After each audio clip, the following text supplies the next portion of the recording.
សួស្តីអ្នកទាំងអស់គ្នាស្វាគមន៍មកកាន់ Channel និទានរឿងព្រេងខ្មែររបស់ខ្ញុំបាទវីដេអូរឿងព្រេងរបស់ខ្ញុំថ្ងៃនេះនឹងនាំអារម្មណ៍អ្នកទាំងអស់គ្នាទៅស្គាល់អំពីរឿងដ៏រន្ធត់មួយគឺរឿងខ្មោចដែលមានចំណងជើងថារាត្រីប្រឡែងខ្មោចប៉ុន្តែមុននឹងអ្នកទាំងអស់គ្នាស្ដាប់នៅវីដេអូសូមជួយចុចលើពាក្យ Subscribe បន្ទាប់មកជួយចុចលើរូបកណ្ដឹងដើម្បីទទួលបានវីដេអូរឿងនិទានព្រេងខ្មែរនិងរឿងនិទានផ្សេងៗទៀតជារៀងរាល់ថ្ងៃអញ្ចឹងរឿងខ្មោចរបស់យើងថ្ងៃនេះគឺមានចំណងជើងថារាត្រីប្រឡែងខ្មោចអញ្ចឹងយើងទៅស្ដាប់ទាំងអស់គ្នាផ្ទះលេខ13ផ្លូវលេខ2ច្រកទី6ផ្ទះឈើ2ជាន់មុខផ្ទះមានដើមឈើមួយដើមនាយទុយទាញក្រដាសចេញមកហើយលាមើលតួលេខនិងអក្សរដែលសរសេរក្នុងនោះគេហាក់ដូចជាពិបាកចិត្តនិងរារែកព្រោះនេះជាលើកទី1ដែលគេចេញពីស្រែចម្ការចូលមកទីក្រុងរកអាស័យដ្ឋានស្នាក់នៅរបស់បងប្អូនរបស់ខ្លួនប៉ុន្តែគេក៏នៅតែអាចរកផ្លូវឃើញហើយច្រកទី6ទម្រាំតែរកឃើញមេឃក៏ងងឹតទៅហើយនាយទុយបានមកដល់ហើយនេះជាផ្ទះលេខ13ជាផ្ទះរបស់នប់បងនប់ហៅយូរហើយក៏គ្មានអ្នកណាបើកទ្វារសោះលុះអង្រួនទ្វារទៅទើបដឹងថាជាប់គន្លឹះទ្វារមករកអ្នកណាគេនឹង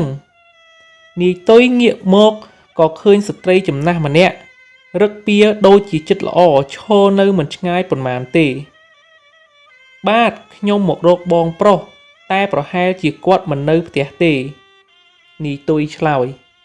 មែនហើយគេតែងតែត្រឡប់មកផ្ទះវិញយប់ជ្រៅស្ត្រីចំណាស់ប្រាប់ស្ត្រីចំណាស់បន្តទម្រាំតែគេមកដល់ផ្ទះគឺម៉ោង1យប់ឯណោះអ្នកកំឡោះឯងប្រហែលជាត្រូវចាំយូរបន្តិចហើយនៅពេលបានឮដូច្នោះនាយទុយក៏ធ្វើមុខក្រៀមក្រំព្រោះពេលនេះម៉ោងទើបតែ7យប់តែប៉ុណ្ណោះអូអ្នកកំឡោះជាវិចិត្រករផងឬស្ត្រីចំណាស់សួរខ្ញុំគឺជាអ្នកគូររូបនាយទុយឆ្លើយល្អដល់ហើយស្ត្រីចំណាស់បន្តស្ត្រីម្នាក់នោះក៏សុំឲ្យនាយទុយគូររូបឲ្យគាត់គេក៏យល់ព្រមគេគូររូបយ៉ាងស្ទាត់ជំនាញរួចហើយអ៊ំស្រីអូដូចដល់ហើយក្មួយប្រុសថ្លៃឈ្នួលប៉ុន្មានដែរអត់យកទេអ៊ំស្រីខ្ញុំគូររូបនេះជូនអ៊ំអរគុណណាស់ហើយពេលណាទើបបងនប់មកវិញទេនាយទុយដោយសារធ្វើដំណើរពីផ្លូវឆ្ងាយក៏ដេកលក់នៅក្រោមដើមឈើអេមកដេកលក់អីនៅត្រង់នេះនៅមិនទាន់យប់ឯណាបងនប់មកវិញហើយអីទុយស្រែកនិយាយទាំងមកមើលអញមិនមែនបងនប់ទេតើអ៊ំជានរណាដែរនាយទុយមើលទៅបុរសចំណាស់ដែលមានមាឌធំវិញរឹកពៀចិត្តល្អឈរនៅចំពោះមុខរបស់គេឯងបានគូររូបឲ្យនាងដាមែនទេអ៊ំចំណាស់សួរអ៊ំប្រុសចំណាស់សួរឯងគូររូបស្អាតណាស់គូឲ្យអ៊ំផងបានទេមិនបានទេអ៊ំខ្ញុំត្រូវចាំបងប្រុសខ្ញុំក្រែងគាត់មកវិញមិនឃើញខ្ញុំនៅយូរទៀតណាស់អ៊ំស្គាល់គេច្បាស់ម៉ោង1យប់ទើបគេមកវិញអង្គុយចាំនាំតែមុខខំទេបុរសចំណាស់តបតោះទៅនៅចិត្តផ្ទះនេះទេសរសេរក្រដាស់បិទដាក់នៅទីនេះទៅបានហើយបងឯងស្គាល់កន្លែងពួកយើងច្បាស់ណាស់ឯងអាចគូររូបហើយបានលុយទៀតវាមិនចាំបាច់នឹងនៅសុំបងរបស់ឯងតើវាមិនល្អទេអី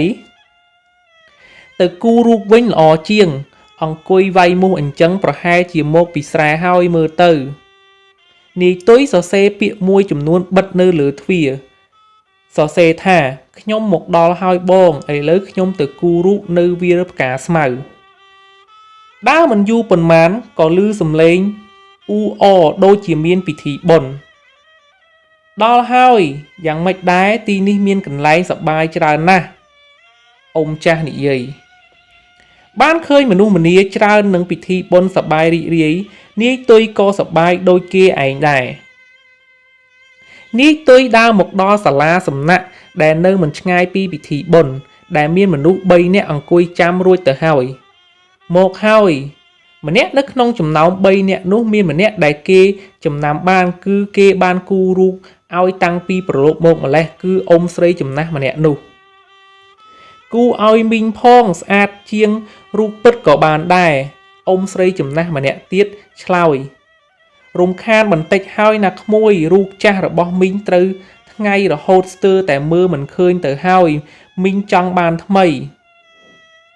បើមានពេលច្រើនអ៊ំទាំងពីរក៏សុំគូដែរអ៊ំចង់បានដែរបុរសចំណាស់ដែលនៅក្នុងសាលាឆាន់នោះក៏និយាយដូច្នោះដែរគូឲ្យទាំងអស់គ្នាទៅណាទុយនាយទុយចូលចិត្តគូរូបណាស់គូរូបរួចបានលុយត្រូវតែដើរលេងក្នុងបុណ្យបន្តិចហើយស្នាដៃល្អណាស់គូតែមួយផ្លែតសោះក៏រួចទៅហើយពិតជាពូកែណាស់គូល្អត្រូវតែមានរង្វាន់ឲ្យនៅដើមច្រកទី6បងប្រុសនីទុយកំពុងតែដើរមកផ្ទះផឹកអស់6ដបដើរមកផ្ទះសឹងតែមិនដល់យេអាសោនេះចាក់មិនចូលសោះស្រវឹងមើលឡើងលែងចង់ឃើញទៅហើយរួចចុះអ្នកណាគេមកបិទក្រដាសស្អីអូអាទុយប្អូនរបស់ខ្ញុំមកហើយវាប្រាប់ថាវាទៅគូររូបនៅវាលផ្កាស្មៅពុទ្ធោអើយអាទុយបងប្រុសរបស់គេរត់ទៅយ៉ាងលឿននៅកន្លែងផ្កាស្មៅអូពិតជាអស្ចារ្យណាស់ពេលញាតិមិត្តមករកនឹងស្រួលឃើញមិនបាច់ដើររកទេចង់បានជាយូរមកហើយសំឡេងបងខ្ញុំទេតើអាទុយគេមកហើយឯងទៅវិញចុះអ៊ំស្រីចំណាស់ឆ្លើយប្រាប់នាយទុយឈប់សិនកុំទាន់ទៅអីអ្នកកំឡោះនេះជារង្វាន់របស់ឯងអ៊ំប្រុសចំណាស់ម្នាក់ហុចកញ្ចប់ថង់មួយឲ្យទៅនាយទុយក៏ឆ្លើយអរគុណទៅអ៊ំចំណាស់នោះនាយនប់ដើរមករកប្អូនដោយទឹកមុខចម្លែកអាទុយឯងមកធ្វើអីម្នាក់ឯងនៅទីនោះនាយទុយតបវិញថាខ្ញុំមកគូររូបឲ្យអ៊ំនឹងណាចាំបន្តិចទៀតចាំទៅដើរលេងបុណ្យសិនសប្បាយណាស់បុណ្យស្អីទៅអាទុយបងឯងមិនញោមភ្នែកទេអីបុណ្យគេប្រពន្ធណាប្រពន្ធណីអាទុយមនុស្សច្រើនណាស់គួរឲ្យសប្បាយទៅរកអីញ៉ាំសិនណាបងនាយនប់យកខ្សែកមកពាក់ឲ្យនាយទុយដោយមិនឲ្យនាយទុយដឹងខ្លួនសុំឲ្យបានផលផងចុះពីមនុស្សកុសកអ៊ូអសំឡេងត្រហឹងអើងកងតែឥឡូវនេះបដូរមកជាស្ងាត់ជ្រងំមានតែចែកដីនិងភ្នោខ្មោចជាច្រើនខ្មោចលងឯងហើយទីនេះជាបច្ឆាវាលផ្កាស្មៅយប់នេះជាថ្ងៃបុណ្យប្រឡែងខ្មោចពួកខ្មោចក៏នាំគ្នាចេញមកដល់ភ្លាមក៏គូររូបឲ្យខ្មោចទៅហើយតោះទៅផ្ទះវិញបងខ្ញុំព្រឺឆ្អឹងខ្នងណាស់ខ្ញុំមិនបានគូឲ្យទៅទេមានថ្លៃកម្លាំងឲ្យខ្ញុំទៀតផងដល់ទៅមួយថង់ផងឯងសាកបើកមើលទៅមើលថ្លៃកម្លាំងរបស់ឯងគឺជាដុំថ្មឬក៏ជាលុយខ្មោចខ្ញុំក៏ចង់ដឹងដែរនៅពេលចាក់ចេញមកបើប្រអប់ថង់មាសសុទ្ធព្រឹកបន្ទាប់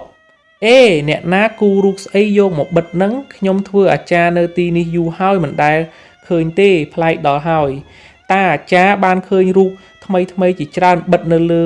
ចែកដីសម្រាប់ជនដែលបានស្លាប់ទៅផងដែរ